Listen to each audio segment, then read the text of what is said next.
बात करेंगे peptic ulcer disease और उसके डायग्नोस के बारे में। पेप्टिक अल्सर बेसिकली दो होते हैं, या तो यह गैस्ट्रिक अल्सर होता है या तो ये ड्यूडेनल अल्सर होता है। जितने भी पेप्टिक अल्सर होते हैं या तो ये स्टमक में होता है या तो ये ड्यूडेनम में होता है। यह बात सही है। जब हम पेप्टिक अल्सर के बारे में बात करते हैं तो peptic ulcer hyper acid state अर्थात ज़्यादा एसिड बढ़ने के चलते होता है। अगर आपको नाभि के ऊपर एपिगैस्ट्रिक पेन हो रहा है, जो ये पेन होता है लगातार होता है। ये पेन कई तरह का हो सकता है, जिसके साथ बर्निंग, एसिडिटी या अंदर ही अंदर नोचने जैसी फीलिंग आ सकती है। अगर आपको ये दर्द खाने के तुरंत बाद हो रहा है तो पॉसिबिलिटी है कि ये गैस्ट्रिक अल्सर हो सकता है। अगर ये खाना खाने के 3 या 4 घंटे के बाद आ रहा है तो ऐसा माना जाता है कि ये ड्यूडेनल अल्सर का पेन है। इसलिए ड्यूडेनल अल्सर का जो पेन होता है अक्सर रात में 2 से 3 बजे के आसपास में आता है, जबकि आपके ड्यूडेनल का एरिया खाली हो जाता है।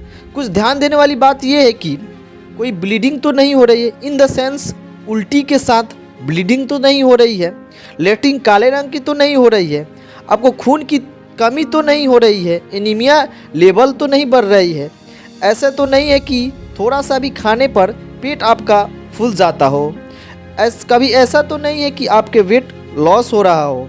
हमें ध्यान देना पड़ता है कि कभी भी खाने की नली में कोई प्रॉब्लम तो नहीं आ रही है, आपको खाना निगलने में कोई प्रॉब्लम तो नहीं हो रही है, नहीं आपको बार बार वोमिटिंग हो रही है, या आपकी फैमिली हिस्ट्री में कैंसर का कोई इंसिडेंस है। इस पर ध्यान देना बहुत ज़रूरी है।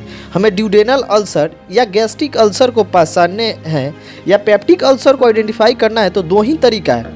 Number 1, we can go for endoscopy evaluation और we can go for radiologic test. Radiologic test कम यूज़ किए जाते हैं, ज़्यादातर इंडोस्कोपी ही किया जाता है।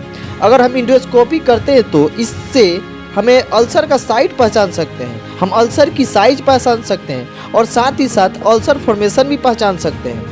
अगर उससे कोई कॉम्प्लिकेशन हो तो उसे भी पहचान सकते हैं। फॉर एग्जांपल ब्लीडिंग हो रही है तो इंडोस्कोपी से आइडेंटिफाई हो जाता है।